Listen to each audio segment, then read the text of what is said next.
OBC সংক্রান্ত মামলায় হস্তক্ষেপ নয় কলকাতা হাইকোর্টে। সুপ্রিম কোর্টে বিচারাধীন থাকায় ভর্তির প্রক্রিয়ায় হস্তক্ষেপ নয়, ভর্তির ক্ষেত্রে ক্যাটাগরি উল্লেখ করা যাবে না। ৪ জুলাই মামলার পরবর্তী শুনানি। ৪ জুলাই রয়েছে এই মামলার পরবর্তী শুনানি। ওবিসি সংক্রান্ত মামলায় হস্তক্ষেপ নয় কলকাতা হাইকোর্টে।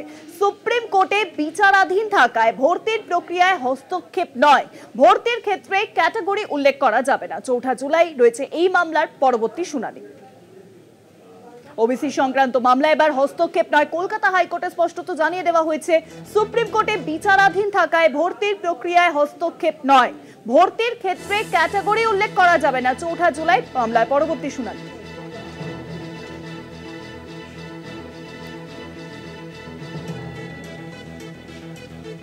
আর বিষয়ে আরো জানাবেন এখন নিউজরুমের সঙ্গে রয়েছেন আমাদের প্রতিনিধি পীযূষ কান্তি নাগ। পীযূষ দা, বিজ্ঞপ্তি নিয়ে গত 17 জুন কলকাতা হাইকোর্টের বিচারপতি তপব্রত চক্রবর্তী সমস্ত ডিভিশন বেঞ্চ বিজ্ঞপ্তির ওপরে অন্তর্বর্তীকালীন নির্দেশিকা জারি করেছিলেন 31 জুলাই পর্যন্ত।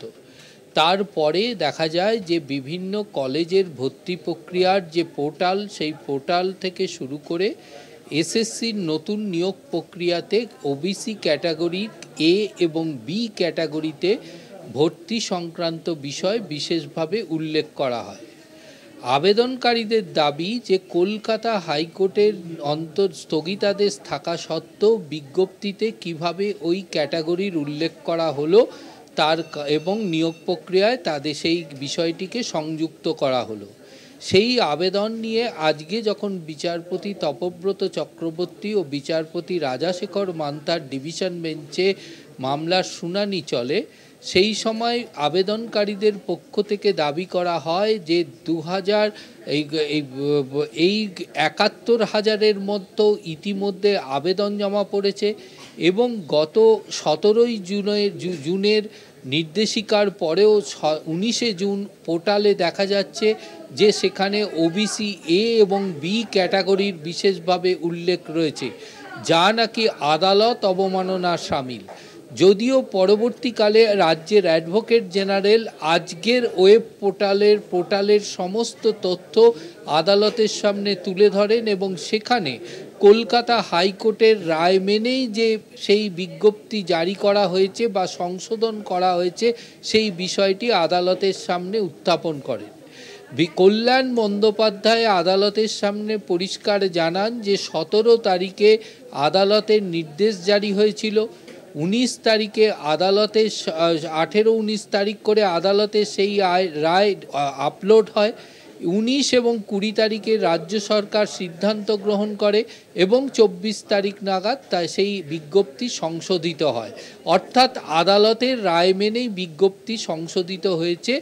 এরপরেই আবেদনকারীদের পক্ষ থেকে বারবার দাবি করা হয় যেখানে ক্যাটাগরির কথা বলা রয়েছে সেখানে কি করে এই ক্যাটাগরি উল্লেখ করার পরেও সাধারণ ক্যাটাগরি ওবিসি ক্যাটাগরির যারা রয়েছেন তারা কি করে সেই অ্যাপ্লিকেশনে করে চান্স পেতে পারতেন যদি না ক্যাটাগরি উল্লেখ ছিল। বিচারপতিদের বক্তব্য, ইতিমধ্যে তাদের রায়কে চ্যালেঞ্জ জানিয়ে সুপ্রিম কোর্টে আবেদন জানিয়েছে রাজ্য।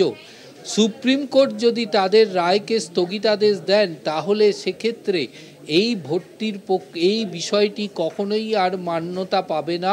তার কারণ সেই স্থগিতাদেশকে খারিজ করে দিতে পারে সুপ্রিম কোর্ট। অর্থাৎ ভবিষ্যতে সুপ্রিম কোর্টের বিচারের ওপরেই কিন্তু বর্তমানে অনেকটা নির্ভর করছে। পাশাপাশি আদালতের মন্তব্য যে আবেদনকারীকে যে কলেজের যে ভর্তি কলেজ এবং বিশ্ববিদ্যালয়গুলিতে যে ভর্তির প্রক্রিয়া চলছে, আপনারা কি চান না সেই ভর্তির প্রক্রিয়া চলুক? তার কারণ ইতিমধ্যে শুধুমাত্র রাজ্যের তরফ থেকে ওই পোর্টালের মাধ্যমে আবেদনপত্র গ্রহণ করা হচ্ছে, কিন্তু সেখানে কোনো ক্যাটাগরিক্যালি যে তাদেরকে ভর্তি করা হচ্ছে এরকম কোনো সিদ্ধান্ত ইতিমধ্যে রাজ্য সরকার গ্রহণ করেনি। এমনটাই মন্তব্য এবং পর্যবেক্ষণ বিচারপতি তপব্রত চক্রবর্তী ও বিচারপতি রাজাশেখর মান্তার, এবং তাই আদালতের পরিষ্কার নির্দেশ যে ভর্তির প্রক্রিয়া যেমন চলছে চলবে, সেখানে ক্যাটাগরিক্যালি কোনো নিয়োগ ভর্তি করা যাবে না। তবে ভর্তির প্রক্রিয়ায় আদালত কোনো রকম স্থগিতাদেশ দিচ্ছে না, বা যেহেতু সুপ্রিম কোর্টে মামলাটি বিচারাধীন আছে তাই কলকাতা হাইকোর্ট এ বিষয়ে কোনো হস্তক্ষেপ করছে না। তবে আবেদনকারীদের দাবি অনুযায়ী যে আদালত অবমাননার অভিযোগ করা হয়েছে সে বিষয়ে অবমাননাকারী হিসাবে রাজ্য সরকার এবং তার দপ্তরগুলির মধ্যে যে কোনো একটি দপ্তর সেই আবেদনের প্রেক্ষিতে তাদের নিজস্ব বক্তব্য জানিয়ে একটি হলফনামা আদালতে পেশ করবে। আগামী 4 জুলাই পরবর্তী মামলা দিন শুনানির দিন ধার্য করা হয়েছে, সেদিনই সিদ্ধান্ত গ্রহণ করা হবে যে পরবর্তী আদালত কি পদক্ষেপ গ্রহণ করবে।